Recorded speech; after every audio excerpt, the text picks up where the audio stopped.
Is Will Levis the Titans quarterback of the future? I want you to type Y if you think yes he is, or N if you think no, because that is our first of 5 burning questions we are going to talk about in today's show. We appreciate you watching here on Titans Today by Chat Sports. I'm your host, Jace Andrews, and without further ado, you know the first one, so let's dive right into it. Is Levis the future in Tennessee? Now, we've kind of gone through this a lot with the whole Ryan Tannehill situation, and now Levis being named the starting quarterback, but is he the guy that Mike Vrabel can trust for not just this year, but years to come?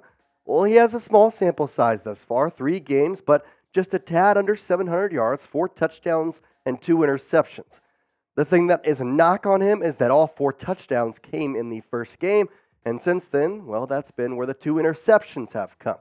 Now, the thing that you have to look at, though, with the Titans, it's been 2 years of drafting quarterbacks. You had Malik Willis 2 years back, and then this year, you honestly got handed Will Levis on a silver platter. You go to round 2, you have pick number 2, and guess what? The guy who was projected as a top 10 pick is still sitting there. You pick him, and now guess what? He is your starting quarterback over Ryan Tannehill. I think it's the right decision, but here's the thing you also have to think about. Do you really want to make that a third quarterback that you're drafting without sticking of either of the last 2 for a little bit? That doesn't really exactly make sense if you're Mike Vrabel or Ran Carthon. You drafted him for a reason. Yes, was he handed to you? But you have to stick with him for a while. You have to be able to go in here and understand that Levis has talent. You have to mold and kind of push him to what he can be, because he was playing in NFL-type offenses at Penn State, at Kentucky. There was a reason this guy was projected as a top 10 pick, and he fell into your lap. You have to kind of stick with him for a while. And I think the thing that everybody is going to be concerned about is, oh, well, he's not doing too great. Well, yeah, no one's going to do great when this O-line makes you get hit 13 times a game and sacked 4 times. No one's going to succeed. I don't care if it's Ryan Tannehill back there. I don't care if it's Patrick Mahomes back there. It could be anybody in the backfield. And if you are getting hit like Will Levis was getting hit this past Sunday, well, then no one is going to work.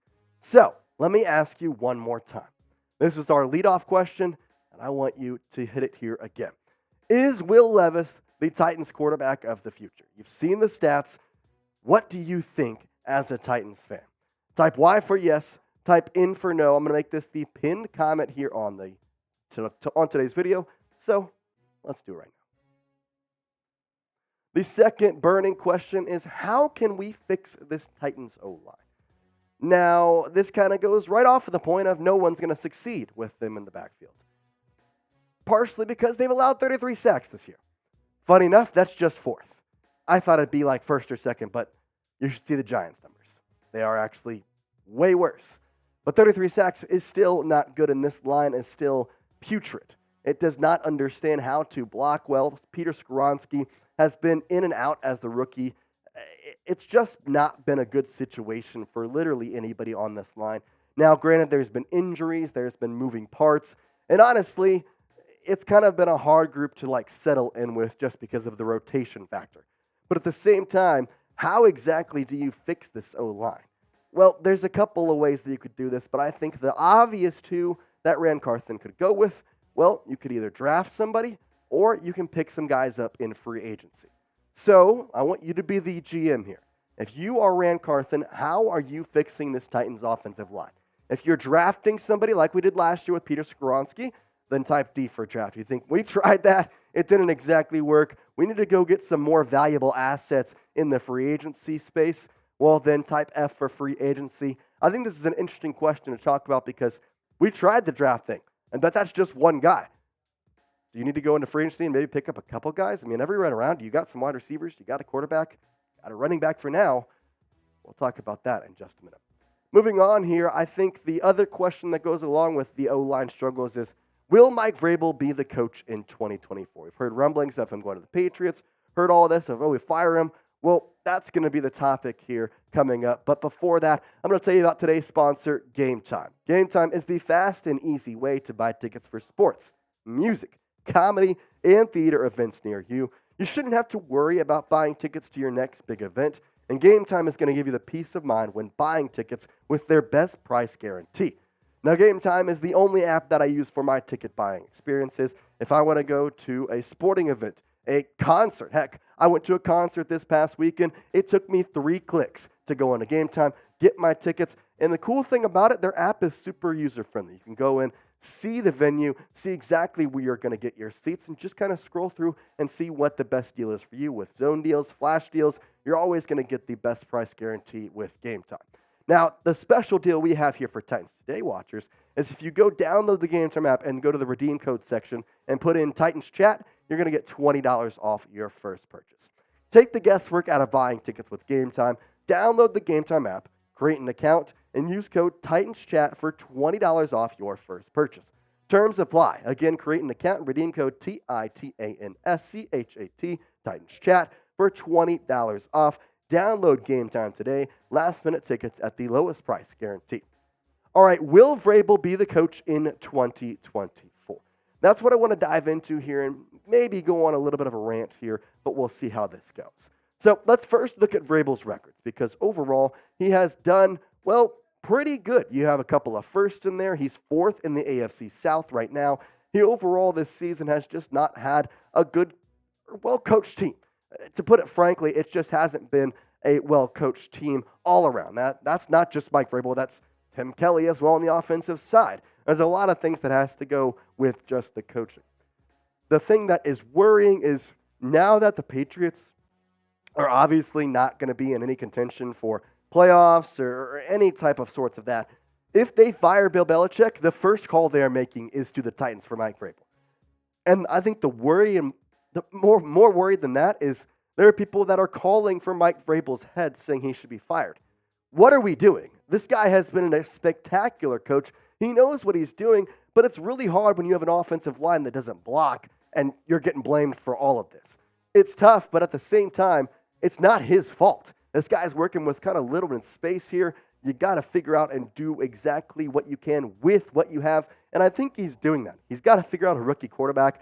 The defense hasn't been great. Sean Murphy-Bunting's injury. You have Treylon Burks' injury. There's just been a lot of moving parts. I really hope he's the coach in 2024 because I would not like to see Vrabel go away. He's been a Tennessee guy, and he deserves to stay in Tennessee. Make sure you're subscribed here on Titans Today for all of the Titans news and rumors, as we're going to have you covered on everything out of Tennessee right here. So do me a favor, hit that subscribe button. It takes 5 seconds, and you're joining us for a lifetime. The fourth burning question is surrounding the star running back and Hall of Fame running back, in my opinion, Derrick Henry. He is a free agent this upcoming season, and I think that sparks the question of, will the Titans sign him back? How much is he worth? He's getting kind of up there. Is it worth it to sign him back for the price that he may be asking for? Well, let's kind of take a step back from this upcoming offseason and look at what has happened this year. So if you notice here, looking at the carries and looking at the result of the game, 15 carries, loss. 25, that was a win. 11, that's a loss. 22, that's a win. 13, 12, both losses. Oh, there's another 20, there's a win. You're noticing a trend here, right? The Titans are 3-0 in 20-plus carry games for Henry.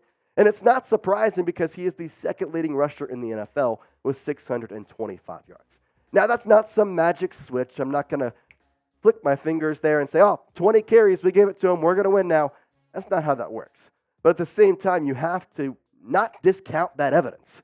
You have to see that and think, Mike Vrabel, I've got to run my star running back more. I've got to put him in situations to win. This offensive line isn't great, but guess what? I have a guy who can work around it. And that's what Mike Vrabel should do. And that's why I think they should sign King Henry. I don't care if he's old. He's not washed. Not one bit. The back half of the season was just a question mark.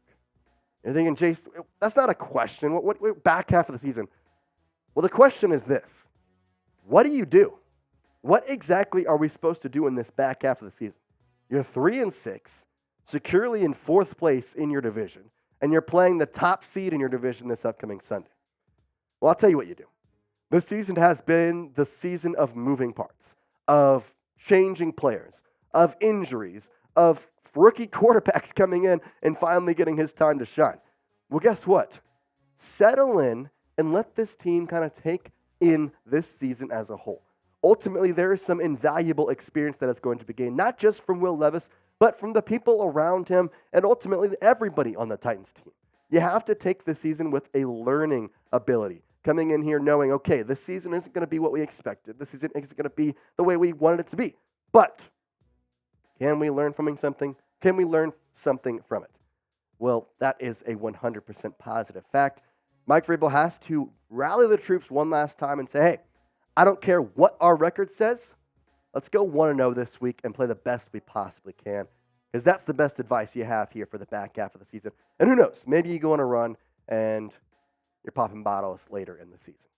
We appreciate you watching today's video. If you enjoyed today's video, well, then we'd appreciate if you like, share, subscribe, comment, all the good stuff. We really appreciate it here on Titans Today. It's the best way to support us.